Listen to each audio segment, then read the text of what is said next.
And good morning, everyone. Welcome to the Port Center Spotlight Podcast. I am Andrew Murata, host of the podcast and proud employee here at Port Jervis School District. I am with Melina Hernandez, a junior here at Port Jervis High School, a CTEC student. Good morning, Melina. Hi, good morning. Thanks for coming on. Of course. Yeah, this is junior Melina Hernandez. Again, she is a CTEC student. Melina, why don't you say, introduce yourself and tell us who you are. I'm Melina. I am a junior here at Port Jervis High School, and I go to CTEC for heavy equipment.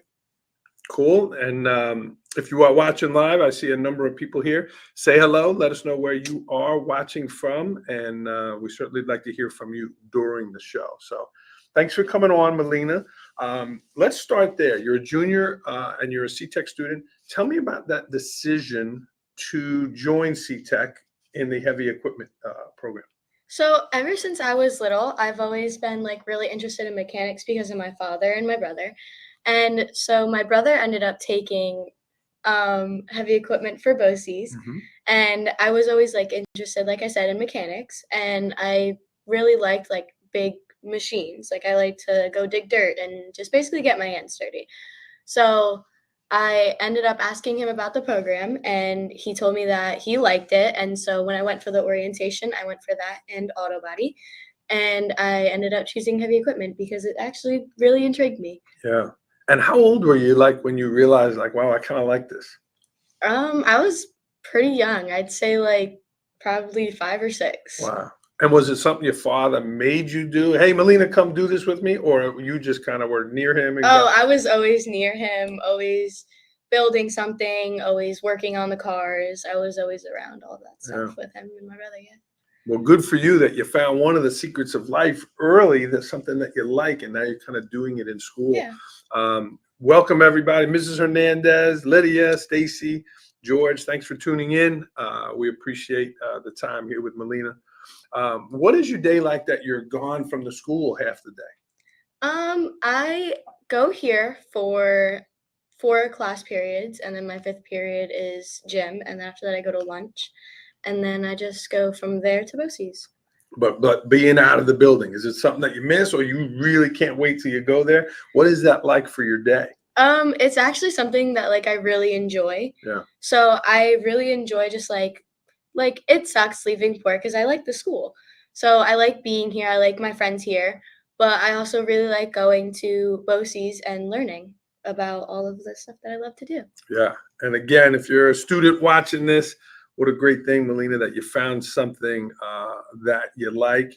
And you've talked a little bit about this could lead right into a job, correct? Yeah. Yeah. Tell me about that. Are the companies there with you? How does that work? Your teachers recommend you? How does that work that they lead you towards a job placement? So I've actually talked to my brother because places that he used to work, I've actually talked to my brother about it and just asked him places that he's been, what does he like about it? What does he not like about it? What does he do? What is something that I would like?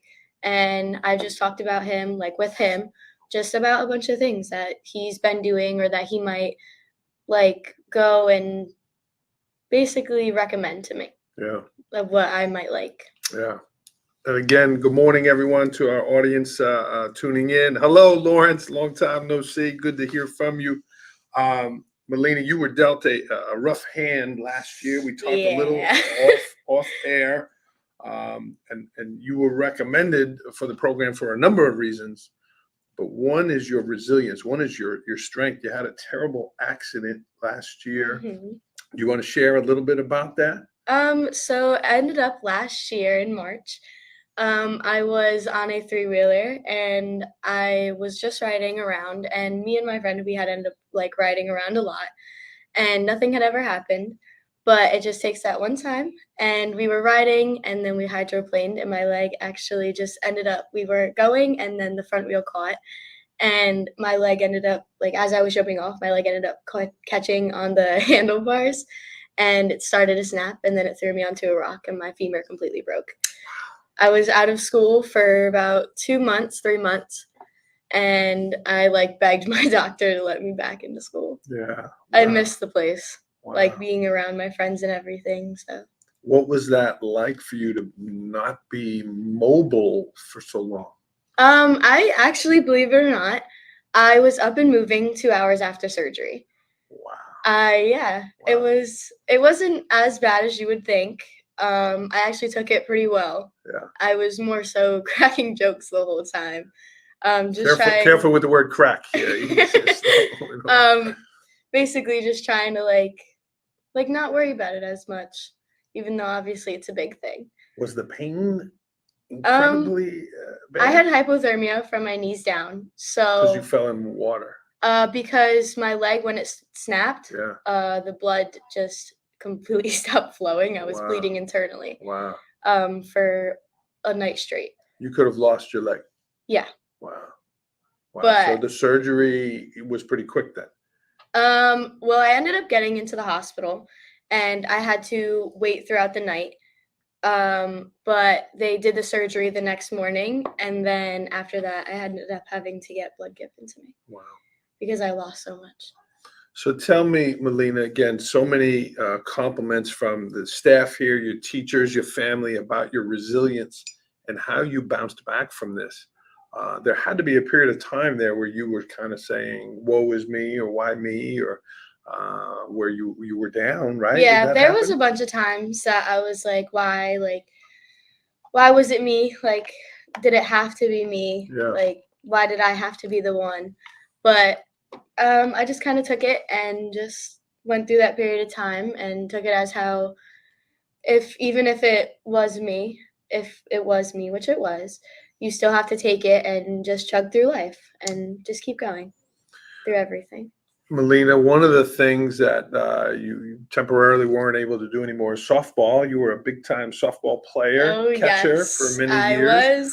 was star What catcher in was the that league. like that you're not able to play right now? And I know we're going to talk a little bit about your future, but what was that like to not be able to play softball last spring?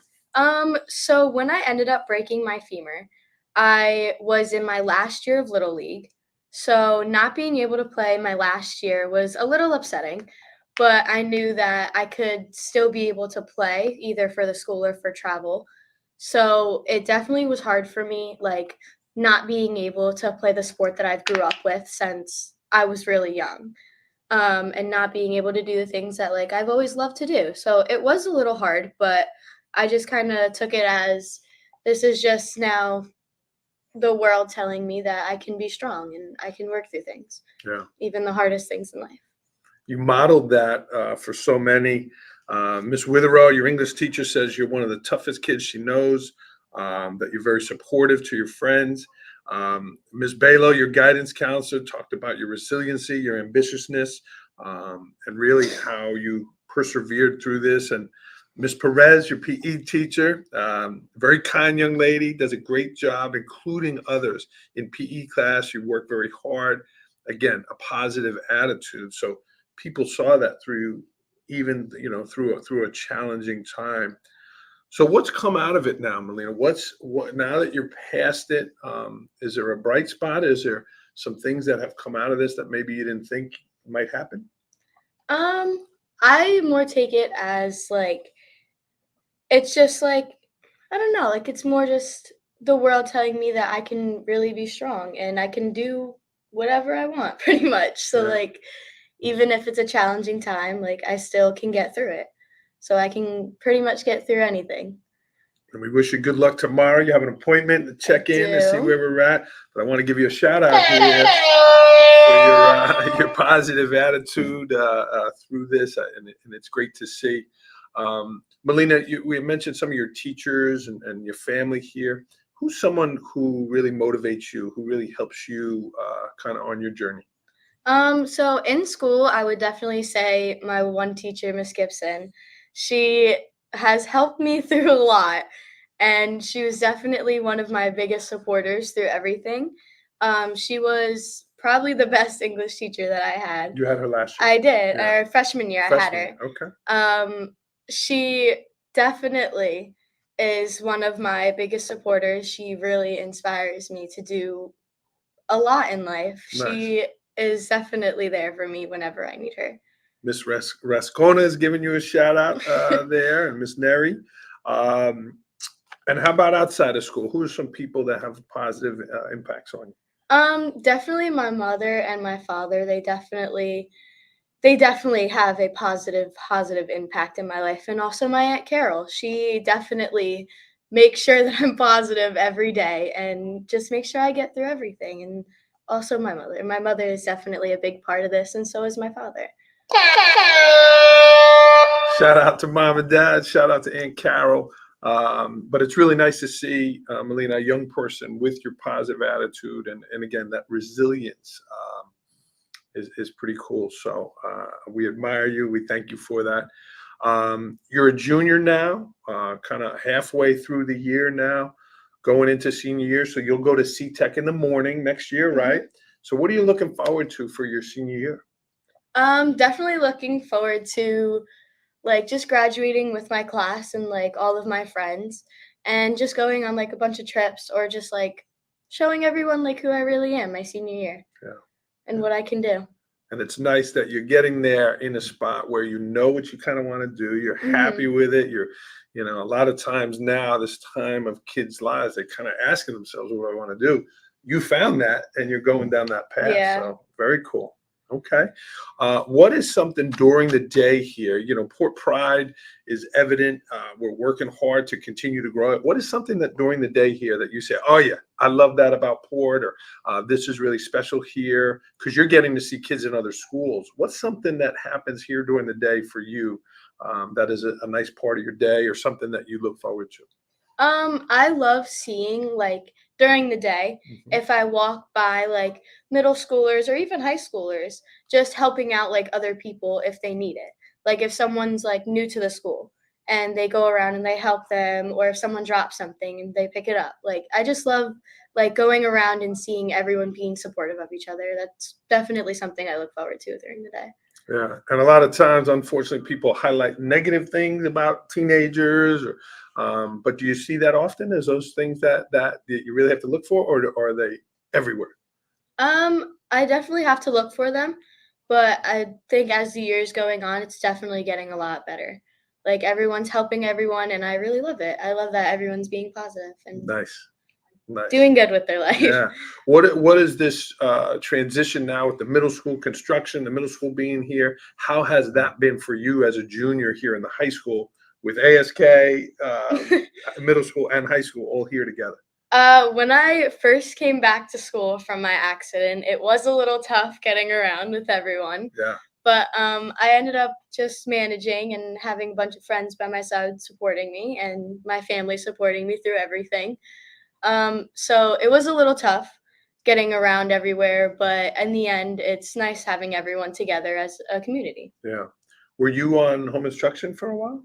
I was supposed to be, but I didn't end up getting it until like 2 days before I came back to school. Oh wow. Yeah, Okay. so I was just kind of And your sitting leg home. was straight at that point, right? You weren't in a wheelchair. You were. No, I was actually walking. Wow. Wow.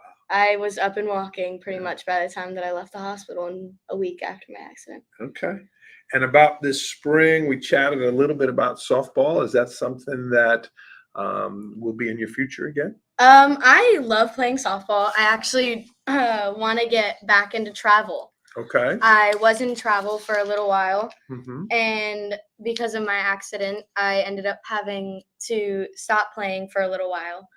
But I really do hope to get back into it and get back into my groove and show everyone that pretty much like even though something can happen in your life, no matter what it is, you can always bounce back and you can always do what you love.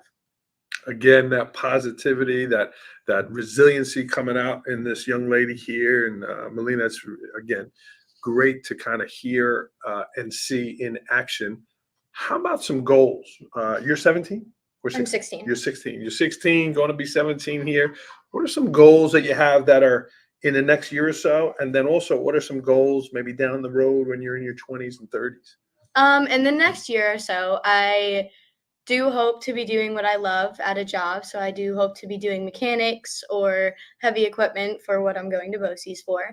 I do ending up going for a job for that and getting into something that's in that area and pretty much doing what I love. But in the next couple of years, I hope to again do the same thing, do what I love to do at a job, and go live at my own place and have fun with my life and just do me, pretty much. Do you see yourself staying here in Port Jervis, or is there a part of the country you say, "Oh, I want to be here"? So, I actually do want to move to either North Carolina or South Carolina or Ohio Okay. or Utah. Okay. Beautiful parts of the country. I went to Yeah. college in North Carolina. Certainly the weather is a little warmer there. What's BFO and IFO? Okay. Mom's putting that BFO in. and IFO, I am part of the Otisville Fire Department. Okay. So that also I do have Yeah. going for me. Very cool. But BFO is basic exterior firefighting operations. That is Wow. basically just a class that you have to take to be able to be doing like everything working outside of a fire or outside of basically anything like a car Wow. crash or anything like that. And IFO is interior. Wow. So those are classes that I'm going to be taking to Through the fire department through or the CTEC? fire department. Okay. Did you think about going into firefighting at CTEC? I was going to, but I figured because I was already in the department and I'm going to be learning everything there the same I would in school, Yeah. that I would just go for something that I would hopefully have a lifetime job in and then just learn everything in the fire department with my peers and my Wow. family there. Wow. Awesome. Yeah, she's hardcore, not afraid to take on anything. So many firefighters in our community here. There's a great pride there as well. I love the Firemen's Parade. They do a great job, certainly with our ceremonies here, and very well represented in our community, the fire departments. Melina, again, back here in Port Jervis, we're working hard to make the schools as best they can be. If you said, I wish we had blank in the school, and you could just, bam, this thing or this program, is there something here that you wish that we had that we don't? This may sound silly, but honestly, I wish that we had more spirit weeks. Okay. I feel like people should show more like pride in their community. So I feel like more spirit weeks and like different types of things, like instead of tie-dye Tuesday, maybe do something else. So I feel like that would be really cool. Just having like different themes for different weeks and having more than just 1 week. High school team, you heard that here on the podcast. A lot goes into that. Certainly the Fall Spirit Week, I know, is a huge event. But when I was principal, I did hear that from the winter sports that there's a little bit of a lull, and they'd like to see that. So maybe that's something that you and the team here can help put together. Okay. Any last shout outs, Melina? Any last things that I didn't ask you about that you wanted to talk about? Not really anything that I want to talk about, but I do want to shout out to everyone who has helped me through anything in my life, especially my family. Yeah. Like my mother, my father, my grandparents, my aunts, my uncles, definitely everyone who has helped me through everything that I've gone through. Want to give them a shout out? Go ahead. Well, and Melina, again, I'm so glad you're okay. I'm so glad you got through this. As a parent now, I have a 17-year-old, a 15-year-old, and 12-year-old, and the parents watching the family, you kind of watch these beings, right? These creatures are children, and then they're so fragile, and things can happen. Like you said, it only takes one time. So, I can understand that feeling, but I'm glad you're okay. Good luck at the appointment tomorrow. Last question, Melina, for you. What does Port Pride mean to you? Port Pride definitely means respect people and treat people how you want to be treated. That is definitely one of the biggest things that Port Pride definitely means to me. Yeah. And your teachers say that. There was the word kind in here multiple times, supportive of others. I love how Ms. Perez says here, you include everybody. I always try to make everyone feel included and make sure no one's left out. That's a nice feeling and certainly a nice characteristic that you have. So, Mom, we're proud of her too. Thanks for letting her come on the podcast. To our community, again, Port shines in a lot of ways, and here is one example. Melina, we wish you the best. If we can help you in any way, letters, recommendations, things like that, please let us know. But As an educator here, we want our kids to be our best. As families, we want our kids to be the best. And when we see it happening, it's such a nice reward for the adults. So thanks for showing your poor pride. Thanks for being resilient, ambitious, and you're going places. So whether it's here in Port Jervis, North Carolina, Utah, we wish you the best. Thank you. All right. This is Melina Hernandez. Thanks for tuning in, everyone. If you are watching this on record, leave us a comment. If you know other people in our community, alumni, current students that are doing great things, please reach out. And this has been a nice thing here, the podcast growing, our audience is growing, and certainly appreciate the engagement. So give us a like on Facebook, follow us on Instagram, and send us some feedback. But certainly leave Melina some positive comments here. She is doing that here in school, so we are thankful for that. Melina, how about a go Port as we sign off? Port on 3? Go Port? Okay, go Port on 3. 1, 2, 3, go Port. Thanks for tuning in, everybody. Melina Hernandez. We are going to sign off here on the podcast. We wish you a great day. And like Melina said, go Port.